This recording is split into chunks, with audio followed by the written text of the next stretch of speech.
Hola a todas las personas que nos están viendo, escuchando en las transmisiones de Facebook Live de la editorial de la Universidad del Rosario.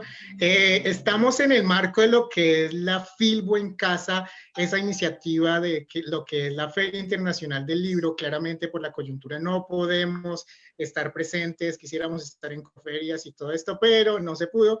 Pero la Cámara Colombiana del Libro generó esta nueva iniciativa y es generar presentaciones del libro, mostrar esas novedades que teníamos ya programadas para esta feria. Y este es uno de esos eventos. La editorial de la Universidad del Rosario genera este evento. Ya este es casi que el último. Tenemos uno más a las 6 de la tarde. Estén muy pendientes. Y el libro que tenemos en este momento, hoy a las 4 de la tarde, esta presentación del libro, es uno de esos libros que uno puede destacar bastante, bastante, porque en lo que es el estado del arte, en la reconstrucción de perfiles de mujeres aroacas indígenas, esto es algo que hay que tenerlo muy, muy en cuenta. Si se está haciendo una investigación sobre esta población indígena, pues nada, acá hay un gran aporte de investigación que usted debe conocer. Para eso, ustedes ya están viendo varias caras acá que me están acompañando en esta presentación del libro, pero primero comienzo con mi panelista muy querida de Semillero y de las voces del libro, Natalia Gómez. ¿Cómo está, Natalia? Hola Diego, aquí muy contenta de regresar nuevamente a uno de los Facebook Live de la editorial de la Universidad del Rosario y más porque hoy tenemos un recomendado y una presentación de un libro que en interno yo le estaba diciendo a Diego que hace mucho tiempo quería leer y estaba muy contenta porque sé que era la novedad de la editorial y estaba como con unas expectativas muy altas y pues se cumplieron esas expectativas después de que lo leí, entonces aquí muy emocionada de poder estar en la presentación. Chévere, chévere, porque usted pega también para este tema, usted tiene temas de investigación también en género y cosas por ese estilo, entonces también chévere porque nos puede ayudar aquí un montón. ¿Y cuál es el libro del que estamos hablando? Y ese es el libro Dionisia, autobiografía de una líder aruaca. Este libro es novedad, sale a finales del año pasado, 2019, y para eso tenemos acá a los autores, a todos los que están detrás de ese libro, también metiéndole mano para que saliera publicado en la Universidad del Rosario. Tenemos varias personas. ¿Usted quiere ayudarme con los perfiles, Natalia? Claro que sí. Bueno, el primero de ellos es Juan Felipe Jaramillo. Juan Felipe nació en Medellín en 1955, es médico y sacerdote zen.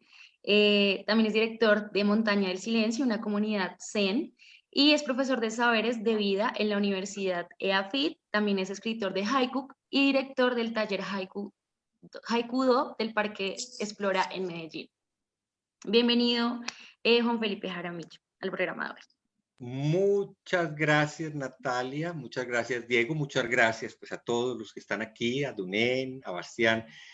Muy emocionado, muy emocionado. Esto es un trabajo de muchos años, más de 3 décadas para verlo salir. Me siento un privilegiado por haber tenido esa relación tan cercana con un ser tan extraordinario como fue Dionisia Alfaro Izquierdo. Realmente no tengo palabras. Esto fue como un tesoro que se cocinó, no digo que en la oscuridad, pero sí en lo más profundo de mi corazón.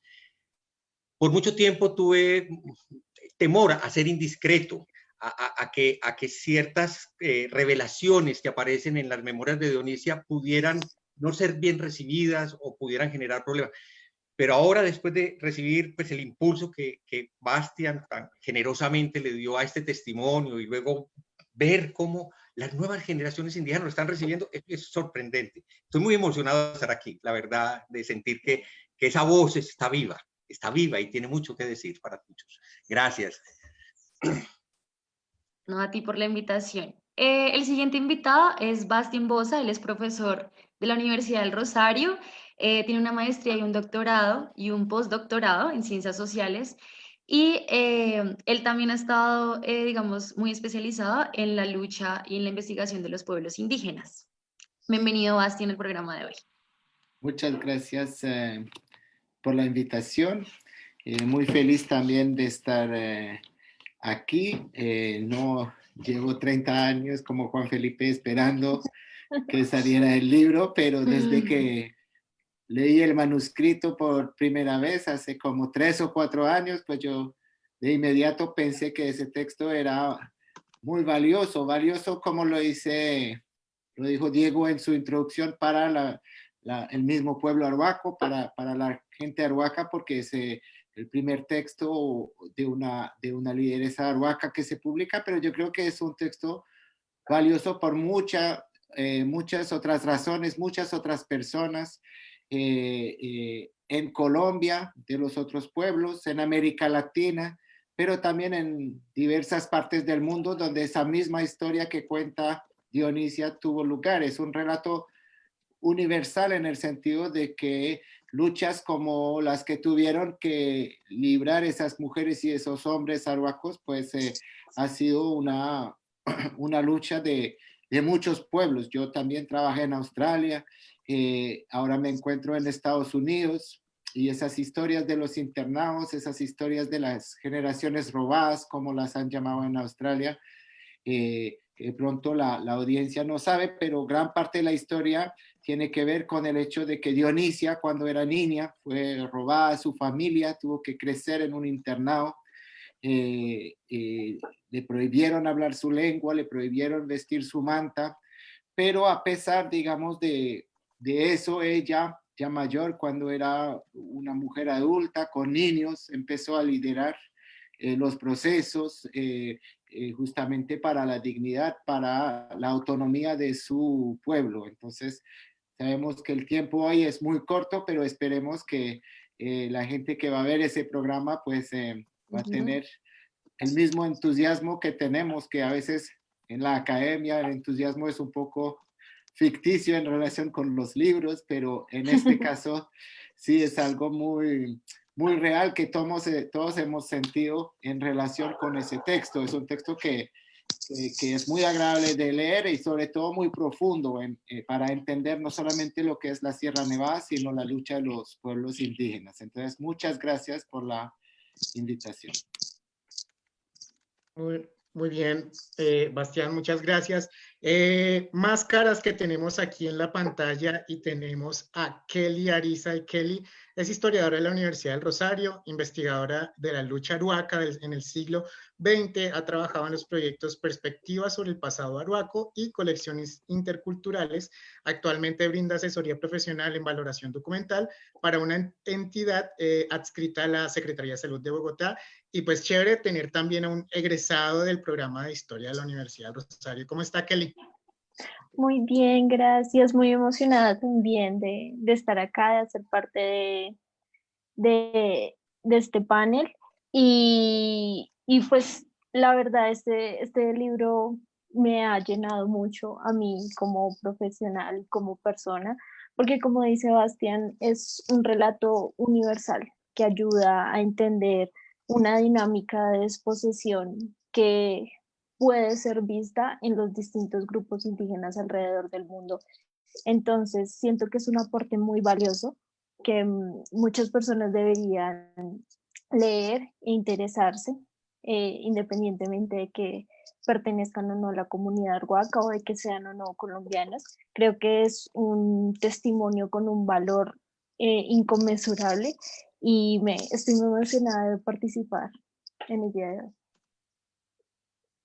Ok, Kelly, muchas gracias. Y la última persona que tenemos acá, y no menos importante, ella es Dunen Muelas. Ella es egresada del programa de jurisprudencia de la Universidad Rosario. Actualmente hace una maestría en género en la Universidad Nacional y es profesora de Mujeres Tejiendo Existencia en la Universidad Rosario. ¿Cómo está, Dunen?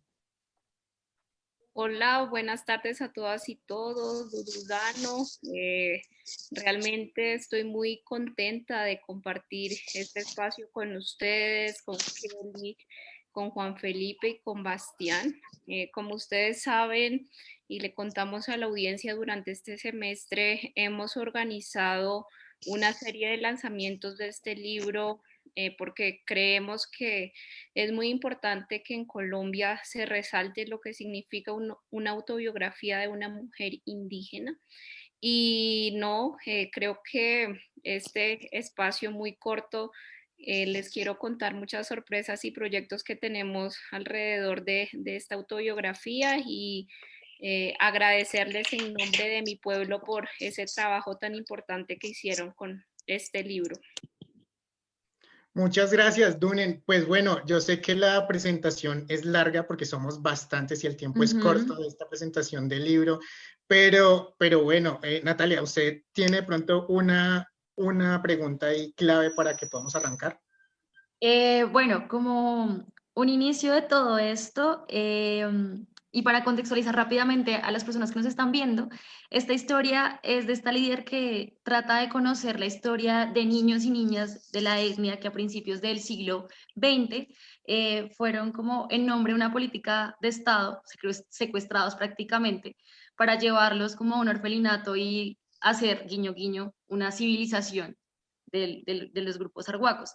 Pero entonces, para saber un poco más de esto, yo quisiera que los autores nos comentaran, cualquiera, el que quisiera, nos comentara precisamente cómo fue llegar a esta historia de Dionisia Alfaro.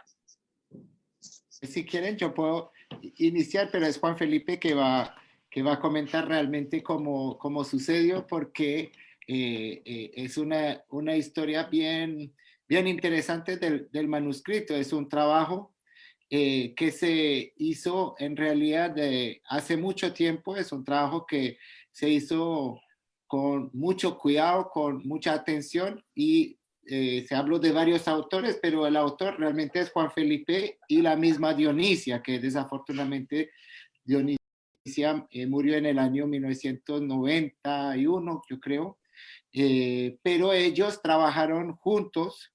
Él era en esta época un joven que había ido a la sierra, él lo puede contar él mismo, y ella era en una situación de enfermedad, más bien al final de su vida, y entonces fue un trabajo. Yo creo que eso es muy importante resaltarlo, porque a veces hay esa desconfianza, se piensa que no se pueden hacer trabajos de colaboración. Pues yo creo que acá sí, una señora ya mayor pudo colaborar, indígena, con un joven no indígena, para realizar ese producto, que es a la vez la voz de ella. Yo creo que cualquiera que lee el libro entiende y ve esa energía de esta mujer, y al mismo tiempo, pues sin ese trabajo muy grande que hizo Juan Felipe, pues no estaría el testimonio acá. Entonces, Juan Felipe, yo te dejo más bien comentar. No, estuvo muy bien, Bastian. Eso pues contextualiza muy bien el proceso.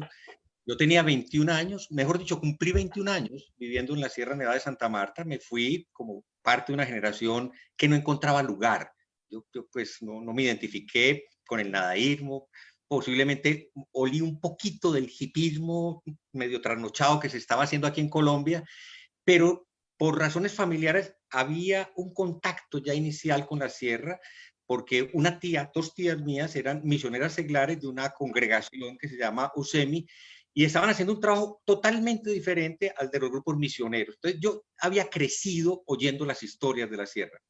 Entonces cuando manifesté el deseo de hacer una ruptura en mi vida, me voy para la sierra, y la única carta que llevo de recomendación es buscar a una indígena que es la secretaria de la Casa Indígena en Valledupar, que se llama Dionisia Alfaro. Pues para mí, obvio, era la carta. Y así llegué. Y desde el primer momento, el primer contacto visual con Dionisia, una mujer bajita, de menos de unos 60, unos 55, pero de una vitalidad que la llenaba. A ella la vida le reventaba por todos los poros. Y una melena que cuando no se la trenzaba, eso se le paraba en un afro impresionante. Y siempre con su mochila y con una mirada inteligente. Yo creo que lo primero que le impactaba a uno de Dionisia es esa mirada que leía lo que había. Entonces, claro, yo llego y digo, soy sobrino de Beatriz Toro, y eso ¡pum!, rompe cualquier hielo. Pero bueno, yo creo que eso era un elemento muy importante, pero luego lo que se crea entre los dos es una amistad. Yo soy un adolescente, ella es una mujer mayor que está al final de su trabajo como líder, como lideresa, y hay para mí una necesidad vital de encontrar una sabia, y eso es lo que yo siento desde la primera vez que escucho a Dionisia, que es un ser lleno de sabiduría, con una capacidad narrativa excepcional. Es que para Dionisia relatar una misma historia era realmente, yo diría, del mismo talante de un gran novelista. Ella era capaz, pues no era su intención ni nunca lo pensó, era yo el que sentía eso, oír un testimonio de vida. Y todas las veces que yo hablaba con ella, yo me llenaba y me llenaba de esa historia, hasta que me dije, Dios mío, si yo no recojo esto, esto se va a perder. Dionisia, evidentemente, como decía, Bastián empezó a estar enferma. Su primera enfermedad, pues, desafortunadamente muy común en las zonas indígenas, fue la tuberculosis. Estuvo en el hospital, en la clínica San Carlos en Bogotá, y de allí pues sigue todo un proceso mórbido que se fue complicando porque además se descubrió que era diabética. Y yo con mayor urgencia dije, Dionisia, esto que tú eres no se puede morir contigo. Además, porque no sé, yo sigo sin entender muy bien la situación de abandono en que Dionisia empezó a estar un poco sola, al margen incluso del resto de la comunidad. Su familia había estado afectada por muchas situaciones y se habían dispersado. Bueno, era una situación realmente muy compleja para ella. Entonces empecé a hacer el registro allá en la sierra y pues ambos disfrutamos muchísimo. Yo sentí desde el primer momento que Dionisia era la autora. Ella empezó a contar su vida. Claramente, yo lo único que tenía que hacer era prender mi casetera, era una grabadora de cassette, y dejar que Dionisia hablara. Claro, cuando empiezo el proceso de recuperar la información, veo que hay algunas cosas que empiezan a tener momentos diferentes y empiezo a sentir la necesidad ya como compilador de organizar la información, y cuando me vuelvo a encontrar con ella, empiezo a cotejar y a hacer algunos ajustes. Finalmente, Dionisia vivió en Medellín, en mi casa, porque la traje porque estaba casi ciega, había tenido unas cataratas ya muy avanzadas, y en el proceso de recuperar esas cataratas, la situación de salud de ella se siguió complicando. Tuvo en mi casa una caída, se fracturó la cadera izquierda, entró en un estado depresivo terrible. Bueno, eso fue muy largo, muy angustioso para ella. Y yo creo que el tono del libro va evolucionando en esa medida en que ella trata también de resolver preguntas que no resuelve completamente, que tienen que ver con su condición de haber sido robada, de haber sido no aculturada, porque ella nunca perdió completamente su cultura, pero sí herida en su relación con su cultura, y la dificultad para volver, para volver a entroncar, para volver a ser parte de ese flujo histórico. Eso fue muy duro para ella, y yo sé que murió sin poder resolverlo completamente. Murió en la casa de uno de sus hijos, de Generoso, y eso lo tengo que recordar porque pues a él, por cuestiones materiales, le había tocado irse a buscar trabajo en Maracaibo, donde vivía una hermana. Y bueno, lamento yo también, pues porque no pude estar al lado de ella en ese último momento, pero me quedé con ese tesoro. Yo lo monté y lo empecé a mandar. A medida que yo tenía un documento que mostrar, se lo mandaba a la familia, y yo no entendía qué pasaba. A mí nunca me devolvían nada, a mí nunca me decían ni me gusta, ni no me gusta, ni me parece bueno, ni me parece malo, nada, silencio total. Cuando Bastián se interesó en el libro fue que me di cuenta de lo que pasaba, era que nunca lo habían leído. Había un silencio, un temor a meterse en esa historia. Entonces me fui para Valledupar y en la casa de Generoso convoqué y estuvieron la mayoría de los hijos y leímos del primero al último capítulo más o menos como está publicado. Y la verdad, yo creo que para todos ellos fue una revelación. Y ahí en ese momento ellos aceptaron que el libro se publicara y por eso pues el libro ha logrado ser conocido. Sí, yo creo que hay un tesoro, y es un tesoro para la comunidad de Arhuaca porque si hay una fuerza que está en el corazón de todas las personas que en este momento pueden recibir esa voz, pero también es completamente universal, es un testimonio de un esfuerzo por salir adelante, por florecer a pesar de la adversidad. Y eso es clarito, en la vida de Dionisia la adversidad siempre estuvo presente, siempre había algo que hacía imposible y sin embargo ella iba adelante. De modo que me alegro pues, de que la vida me haya dado a mí esa oportunidad yo le decía a ella que yo me sentía, bueno, ella me decía que ella era como la Madre Monte, y yo le decía así, que era mi maestra, realmente mi guía, mi luz, y en ese momento de mi adolescencia efectivamente lo fue. Y doy una noticia, y es que allá en la sierra, yendo a buscar tal vez un camino, allá fue donde yo descubrí el camino que sigo actualmente. Allá supe yo de la existencia del Zen como una práctica, y 35, 40 años después, aquí sigo. Bueno, eso es todo lo que les puedo contar. No sé si hayan algunas preguntas sobre este relato.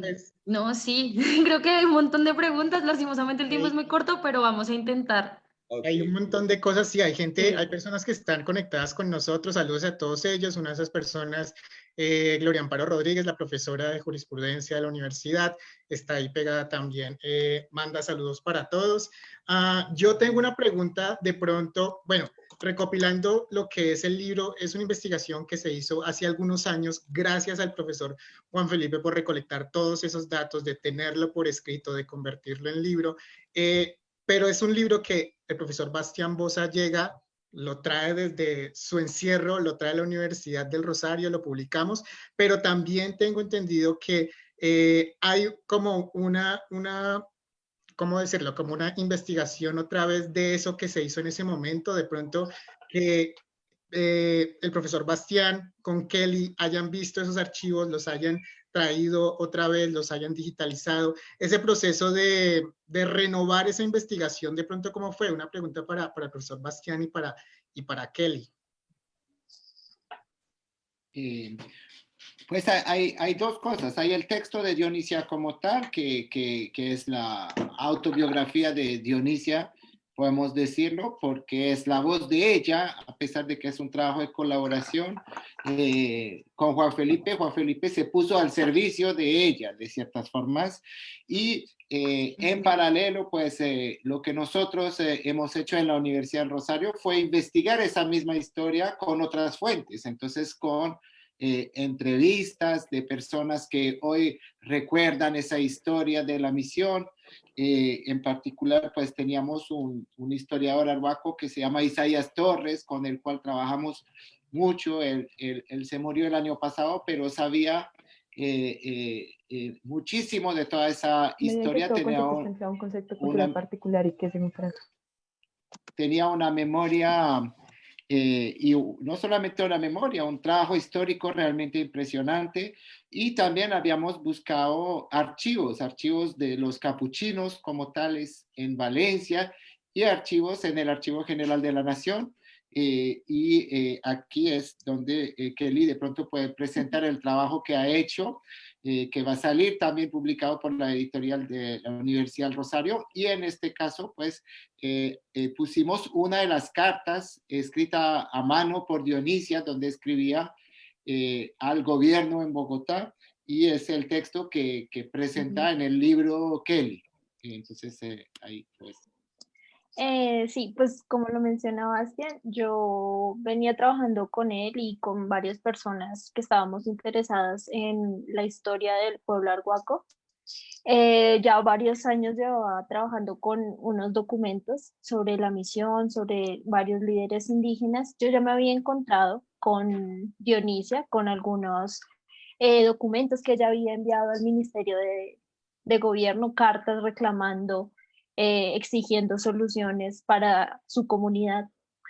Pero pues las había pasado un poco por alto, o pues ante la cantidad de documentos y ante la cantidad de autores, pues uno no, en el transcurso de la investigación de archivo, uno pasa por alto ciertas cosas, y luego yo ya me encontraba escribiendo mi tesis de pregrado cuando Bastián me presenta el manuscrito que Juan Felipe le había enviado, y me doy cuenta como de toda la historia que había detrás de esos documentos que yo había leído. Pues porque uno de los documentos lee como estos reclamos y las quejas, las denuncias, pero cuando lee este testimonio en primera persona, uno le cambia mucho la perspectiva con respecto a qué fue lo que pasó, porque te muestra cómo las personas vivieron estos diferentes procesos de despojo, ¿no? Y ver pues a Dionisia y todo su dolor, por así decirlo, fue pues algo que me abrió los ojos y que definitivamente cambió la forma en la que yo estaba escribiendo pues mi tesis. Y pues como dice Bastián, seguimos trabajando en esta investigación sobre los líderes y sobre la lucha arhuaca en el siglo XX, y como él les mencionó, pues próximamente lo podrán leer. Bueno, esperemos que sea pronto para que podamos unificar muy brevemente y muy chévere también como con la autobiografía de Dionisia. Yo quería rápidamente, así para terminar, no podíamos dejar ir a Dunen sin preguntarle una cosita, y era que yo quería que ella le comentara a las personas que nos están viendo y a las que también se vayan a interesar en leer el libro, básicamente como cuál es el valor que influyó, o sea, cuál es el valor que tuvo este texto, digamos, este testimonio dentro de la comunidad? ¿Qué valor tiene? Yo creo que hay muchas historias de Dionisia y lograr este documento escrito es un paso para poder, digamos, transmitirlo en formatos que sean propios a la comunidad. Con esto que quiero decir, digamos, es nuestra responsabilidad y una de las iniciativas que hay de los estudiantes indígenas del pueblo arhuaco en la universidad para que la historia de Dionisia siga siendo conocida en el tiempo es el audiolibro, y entonces estos estudiantes están haciendo la traducción del libro a nuestra lengua y, por ejemplo, ya tenemos el primer capítulo y esto también genera otro tipo de relación y yo creo que es la forma de devolver a nuestro pueblo la historia de una mujer única y muy importante que desde luego será ejemplo para la comunidad, para las niñas, para las lideresas. Entonces creo que a grandes rasgos así es. No, maravilloso. Maravilloso, aparte porque una de esas cosas importantes precisamente también es compartirlo y construirlo con la comunidad, ¿no? Y saber que hay otras maneras también de comunicarse y de traducirlo. Muy chévere también.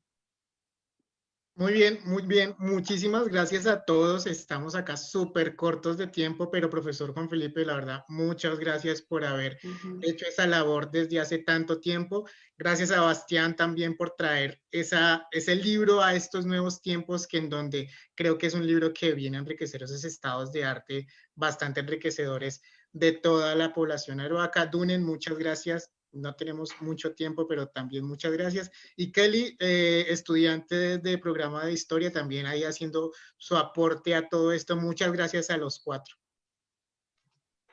Solo para decir en el minuto que queda, si acaso, que el miércoles vamos a seguir hablando de este tema con una conferencia que será virtual. Todo el mundo se puede conectar sobre justamente ese tema de los niños robados de la Sierra Nevada de Santa Marta.